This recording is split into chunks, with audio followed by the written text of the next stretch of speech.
0,25-ից մինչև 59,29%։ Սա աշխարհի կենտրոնական բանկերի սահմանած քաղաքականության ամենացածր եւ ամենաբարձր տոկոսադրույքներն են։ Ամենաբարձրը Վենեսուելայում է, ամենացածրը Շվեյցարիայում եւ Ֆիջիում։ Այնպիսի զարգացած երկրներում, ինչպիսիք են ԱՄՆ-ն 4,5% է, Եվրագոտում 2,4% է, Ճապոնիայում 0,5%, Չինաստանում 3%։ Միացյալ Նահանգների կենտրոնական բանկի, Եվրոպական կենտրոնական բանկի, Ճապոնիայի բանկի տոկոսադրույքները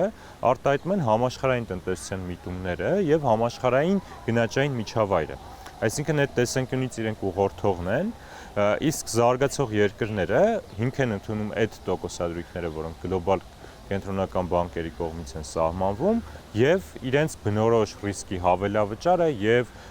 գնաճի այդ լրացուցիչ տեմպերը, որոնք առկա են իրենց երկրներում պայմանավորված իրենց ներքին հիմնախնդիրներից։ Այս առումով զարմանալի չէ, որ բավականին մեծ տարբերակվածություն կա։ Միացյալ Նահանգները մի պահ տոկոսադրույքի նվազեցման քաղաքականություն էր վարում, սակայն վերջին շրջանում անորոշությունների պատճառով կանգ են առել, նկատում է տնտեսագետ Էդգար Աղաբեկյանը։ Նույն պատկերը նաև Հայաստանում է։ Վերջին ամիսներին կենտրոնական բանկը անփոփոխ է թողնում տոկոսադրույքը։ Եթե մեր մոտ չափազանց բարձր տոկոսադրույք լինի,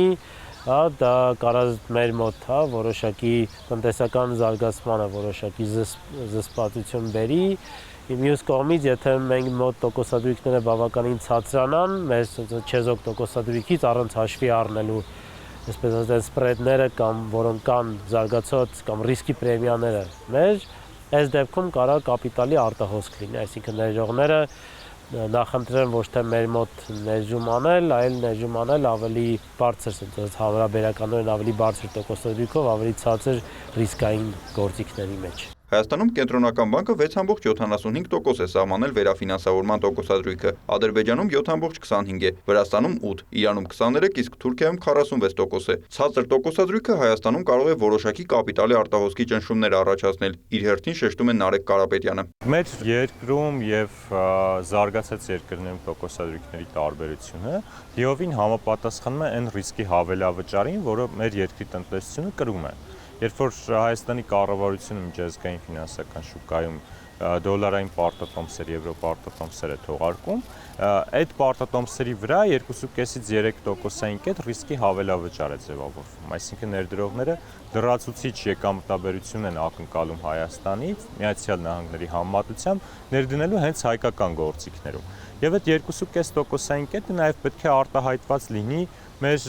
տնտեսության ներքին շուկայում։ Իսկ որքանով են ֆինանսական կառույցներն արագ արձագանքում այս տոկոսադրույքներին։ Օրինակ, պետական կարճաժամկետ պարտատոմսերի պարագայում փոփոխություններն արագ են նկատում, շեշտում է Աղաբեկյանը։ Եթե նայում ենք ավելի երկարաժամկետ պարտատոմսերի դեպքում, արձագանքը կարող ավելի զուսպ լինի, նաև պայմանավորված այն ժամանակի մեջ անորոշություններից, որոնք կան։ Ինչ վերաբերում է նույն ավանների եւ վարկերի տոկոսադրույքներին, այս պարագայում էլ պիտի նայենք այդ գործիքների շուկաների կառուցվածքը ինչպիսին է։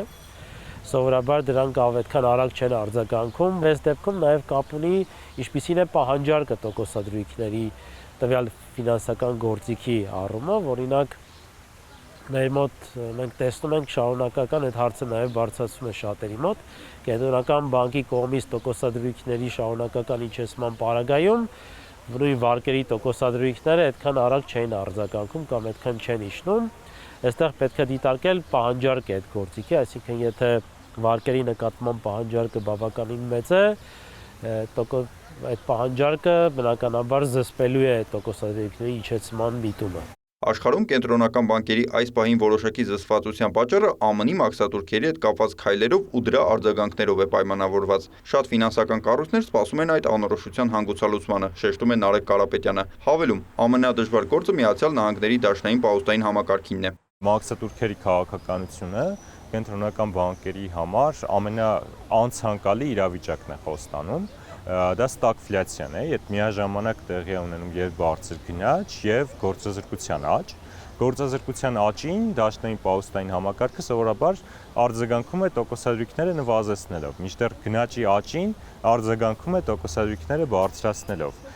Եվ այստեղ դժվարանում է ընտրությունը, ինչին է պետք արձագանքել։ Դրանից է, որ իրենց մոտ նման անորոշություններ են ձևավորվել եւ